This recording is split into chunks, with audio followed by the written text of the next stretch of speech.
From MTN News, this is Positively Montana, sponsored by the Town Pump Charitable Foundation. Well, thanks for tuning in to this edition of Positively Montana. I'm Tom Wiley. All week, we've been looking for inspirational stories, those of people helping others, people doing good, and good things happening to those in need. We begin on the eastern part of the state, where horses are helping to heal. Horses Spirits Healing is a program that began in 2016. Its goal? To help veterans in whatever way they can. Everyone that I meet and see, I say, if you get a chance, come on out here. Animals are amazing, and this program is proof. Here, just northwest of Billings, horses have the power to heal, thanks to this program that helps veterans who may be dealing with mental health issues. People can get such a huge benefit from being with horses. It's great for your mental health. It helps reduce stress levels. Just being around the horses increases people's dopamine levels. Riding can also have a great impact as far as physical health, helping people build muscles, core strength.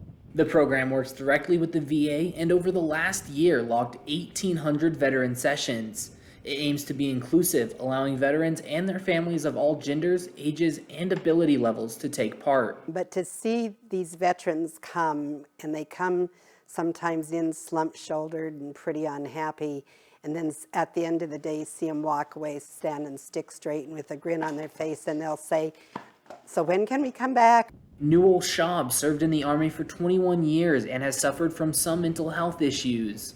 Since getting involved with the program in March, he has been there 5 days a week. You can't find a better place like this. If you need a little help, it is great. Like I said, I can't say enough about them.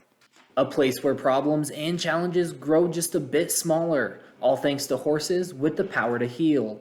Since it began, the program has helped over 300 veterans. In Yellowstone County, Brandon Warren, MTN News.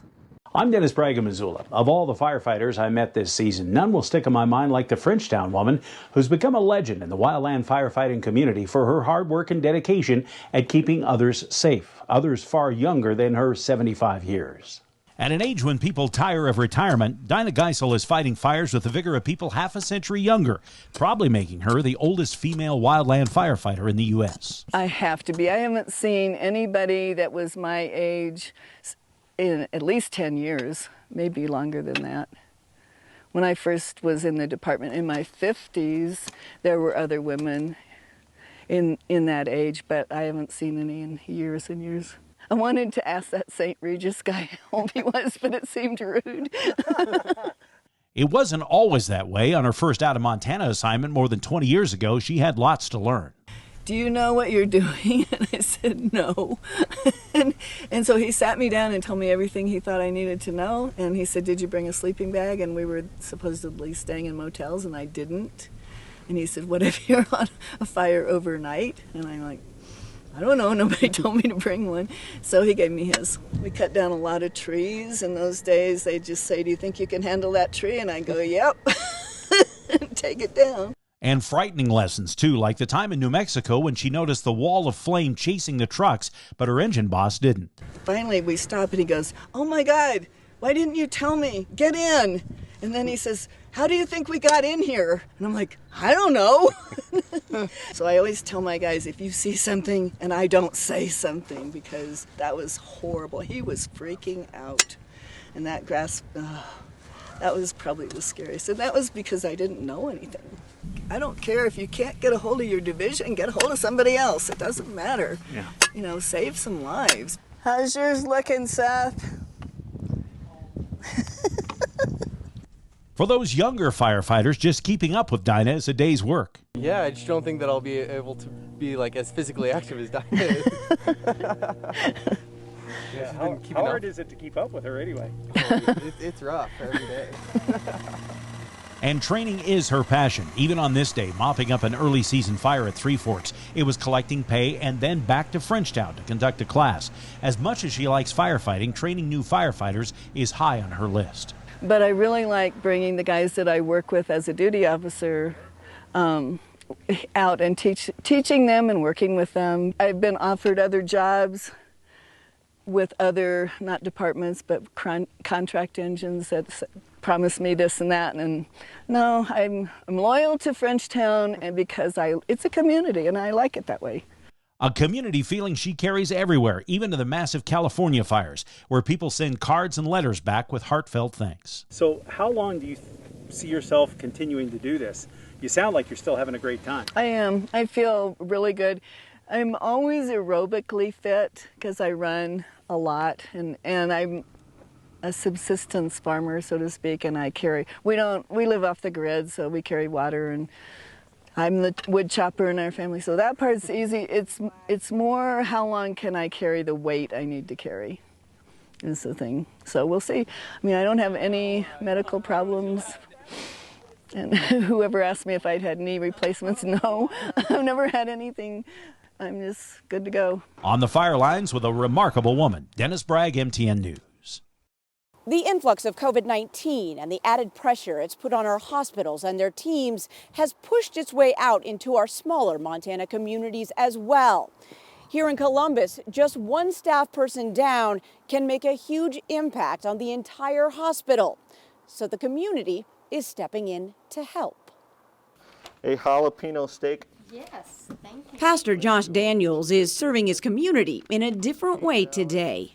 Aaron, how you doing, sir? I believe you owe me some money for a big fat lunchbox burrito. He's taking orders and collecting cash at the Stillwater Billings Clinic. We've been running at a higher census than we have in many, many years. With the COVID medical crush in Billings, new Stillwater CEO Luke Kobold says for the last few weeks, this 16-bed facility has been operating near capacity. We're seeing some patients being transferred from there to our facility because we have an appropriate level of care, and it's helping to ease the burden since both of those hospitals in Billings are on divert.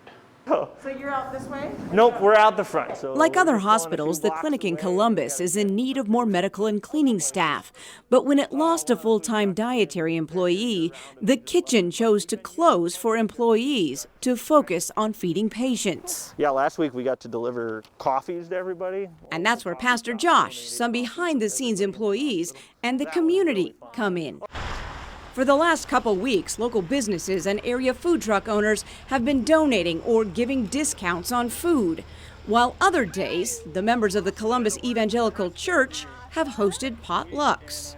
From what I understand, it's hard for them to get away even for 5 minutes to get anything to eat, and not to mention to try to run across town to find food. You know, they don't have time. How are you guys doing? Good. Today's run is to pick up and bring back breakfast burritos from the Big Fat Lunchbox. They've been doing a great job with all of the challenges that they have over there. So any way that we can help them out and help them get through with what they're dealing with and the stresses that they're dealing with, we just want to be a part of that. For them to be able to have food brought right to them has just been a huge blessing. Jalapeno steak, it says? Absolutely. Oh, you are a glutton for punishment here. The smiles on their face, just the excitement that they have. It's been huge. Steak burrito, boy, you're a lucky man. Those are good ones. In Columbus, Janelle Slade, MTN News. Still to come with Montana's beautiful scenery. It's no wonder it's the backdrop to more films. Details on a new studio opening in the Treasure State. Stay with us. More stories from the heart of the Treasure State are on the way when Positively Montana continues after this. Sponsored by the Town Pump Charitable Foundation.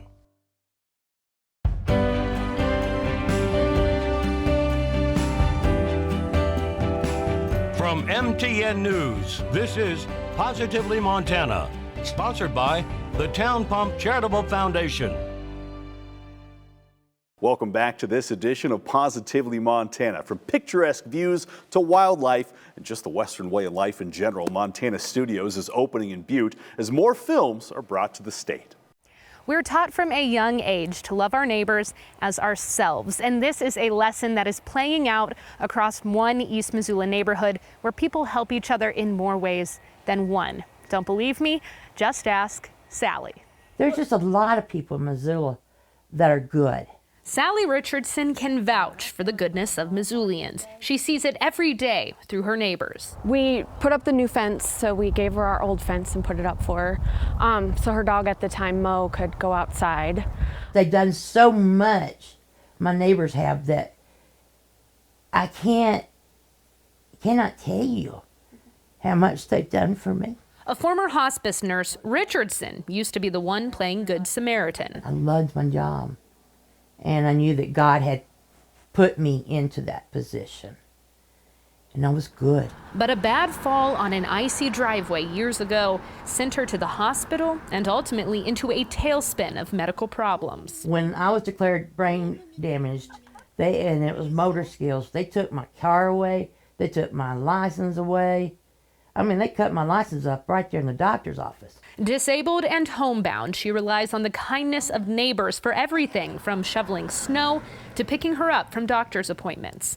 Once, her neighbors even rushed her injured dog to the animal hospital, and when the dog had to be put down, they paid for the procedure and the cremation, knowing how devastated Richardson would be. They give back in more ways than they realize it.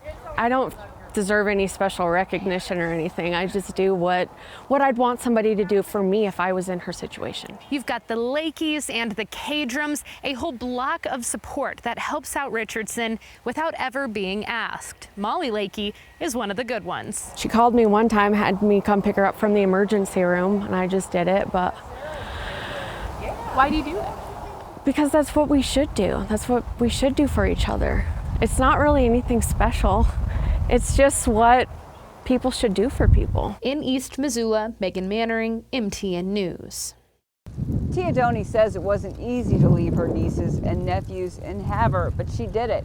She came here to MSU to show them success is possible, but that's only part of her story. She's a film and anthropology student on a mission to show others their stories and their heritage have power too. I'm proud of my heritage, and one of my favorite things about my culture is these stories of just all the lessons, and especially if it has to do with astrology. I love those stories. My favorite story is the Assiniboine story of how the Big Dipper and Northern Star came to be. Stars in the Sky, written by Tia Dhoni. It's her modern take on a tale from her Native American heritage to help others connect to and understand the beliefs. A personal thing for me is changing the over-romanticization of Native American culture. She's proud of her heritage and her own personal story. She is passionate about helping all people embrace the power of their own backgrounds and layers. In fact, I learned when it comes to stories, Tia has a powerful one of her own. When you make a new friend, pay attention to the stories they tell you, because it could just show you a huge portion of who they are. As we talked, Tia bravely opened up about her battle with dyslexia, something she feels is important to share. A lot of people don't expect someone to be so open about their learning disability and being an adult with a learning disability in higher education. And so it's not just like my race or my heritage or anything that people are like kind of confused about. I learned she has had to fight through all 4 aspects of dyslexia that bring challenges, including math and also all aspects of languages, reading, writing, and spoken. It is a disability. I do have accommodations for it. I don't really describe myself as a disabled person. I'm a person with a disability. And yet, she overcomes as a writer. She's been putting words on paper since she was in 3rd grade. She also shares she didn't just have to overcome dyslexia, but the self-doubt that came with it. I went back to school to prove to my nephews that you at least have to try and do things. You can't just like give up because of something difficult. But that didn't happen. Instead, she excelled. She says she turned the tables on the disability by using it as a catalyst to foster her strong work ethic. The rest of her motivation comes from her family. To try. Like, it doesn't matter where you're from or anything. I know a lot of things, especially going back to school. I'm a non-traditional student. I know it's scary in the beginning, but try it. She says it was hard to leave home, but she pushes forward every day to show others no matter what challenges you face, success is possible. All you have to do is try.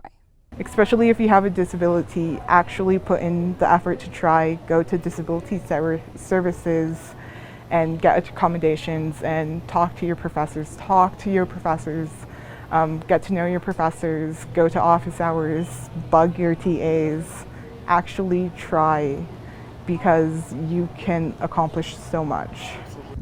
We wish Tia the best of luck as she finishes her career as a student and then moves on to a career in film. In Bozeman, Holly Brantley, MTN News. The old facade of the former Northwestern Energy building is coming down. It's a sign of change by a film production company that's moving in, and it hopes to embrace a new industry of arts and entertainment here in the mining city.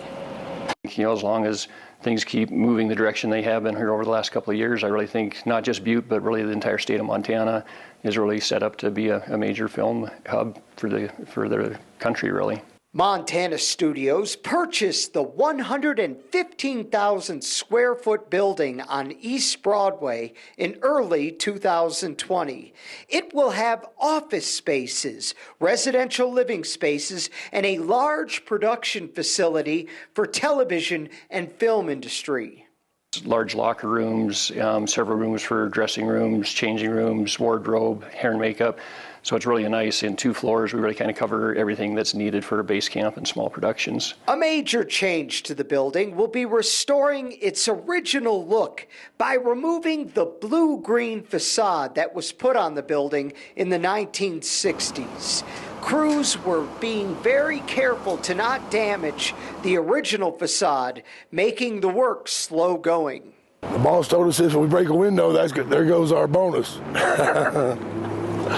So we're definitely being careful. Yeah. You know, because it costs a lot of people money, and then extra time, and you know, that costs extra time and money when you have accidents. You know, one thing about Butte, there's a lot of creative people in Butte. Is that something that you want to take advantage of? Absolutely, yeah. Between the Covalite that's already here and the Orphan Girl Theater, you guys have 2 really good theater programs already going. Yeah, definitely. It's going to take, the community really getting behind this and being part of it. It may be another 6 months before the first phase of the project is complete. In Butte, John Amy, MTN News. Still to come, a church in Great Falls that strives to help the homeless community get some help on their own. That story's next. Stay with us. More stories from the heart of the Treasure State are on the way when Positively Montana continues after this, sponsored by the Town Pump Charitable Foundation.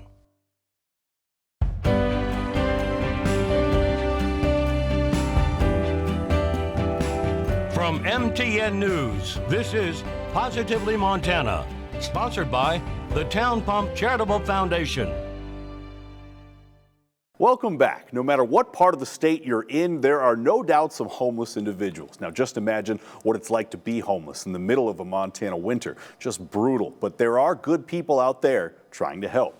To those behind Outreach Bozeman, that program also goes further than the camping communities as well as those living outside of downtown Bozeman. In fact, they say they come right downtown themselves. And from the Bozeman Police Department to the HRDC to the Downtown Bozeman Partnership, they're also trained in both the good and the worst situations. We want to make life a little bit easier for people who are burdened by experiencing homelessness. While many are out shopping or dining, they are out among them, sharing the same sidewalk, those without homes and those helping them. We're out handing out cards and names and phone numbers and anything we can do to try to get people housed. Community Resource Officer Marek Ziegler and others like HRDC Housing Director Brian Geyer continue the efforts of Outreach Bozeman, walking downtown, finding those who need help. And while they do so, Downtown Bozeman Partnership Economic Development Director Emily Cope works with them. What can we do to help our homeless community? But even more on top of that, really just education. According to the HRDC, on average, what once was around 100 homeless on any given day across Bozeman has grown to more than 200 as of last winter, where 7 people without homes died. I think that approach of everyone is a community member, it needs to be a larger topic of discussion. To fix something, officials with HRDC and DBP say one needs a toolkit, and one such tool, de-escalation training from the HRDC. I attended the de-escalation training a couple of months ago, and it was great. It was way more hands-on. We were up and out of our chairs doing, learning how to read body language and posture. Meanwhile, Ziegler and a team of others working with Outreach Bozeman do just that. Reach out, finding those in need and offering them resources to survive. We all, I think, just pulled together to kind of hit this topic on the head. In downtown Bozeman, Cody Boyer, MTN News. First English Lutheran Church in downtown Great Falls likes to lend a helping hand to the homeless community of Great Falls, but now they're getting a helping hand from local Boy Scouts who are giving the church a much-needed renovation. First English Lutheran Church has been seeing an increase in the amount of homeless people coming to them for food and shelter, but their front porch wasn't in the right condition to accommodate all of them. Sterling Chargois and his Boy Scouts troop saw this as an opportunity to earn general volunteer hours and to also help the community in a meaningful way. They are fully replacing the front porch and giving it a makeover, and had several businesses around town donate material to help with the project. It's been a little stressful having to run around and get everything done, but in total it's been really good. Everything's worked out fine so far. So my favorite part would probably be just being able to work with friends that I've known for a while from my troop who come out and help. I've heard a lot from the community of the church and people walking by on the streets who've said it looks really good. They're excited to see the end result. Helping Hands Ministry has been working with the Boy Scouts and say they have been tremendous to work with, and that what they are doing is going to impact a lot of people in a very meaningful way. It was old, it needed repair very badly. It's being used a lot more down here with both Helping Hands and our homeless population are using our porch fairly regularly too. So it was definitely past time for an upgrade. The Scouts have just been incredible, eager to help. They have great attitudes and a really positive work ethic, and they got into this project and realized it was bigger than they thought it was, and they just haven't stopped. Sterling and his troop hope the project will be done in the coming weeks, and after it's done, the church will be able to better serve the homeless community. In Great Falls, Asher Lind, MTN News. We hope you enjoyed this week's edition of Positively Montana. Each week we'll be scouring the state looking for good. Of course, if you know someone who meets that criteria, we encourage you to submit your idea online. We're looking for people doing good things, people trying to make a difference, and good things happening to those in need. That's all we have time for this week. I'm Tom Wiley. We'll see you back here next week.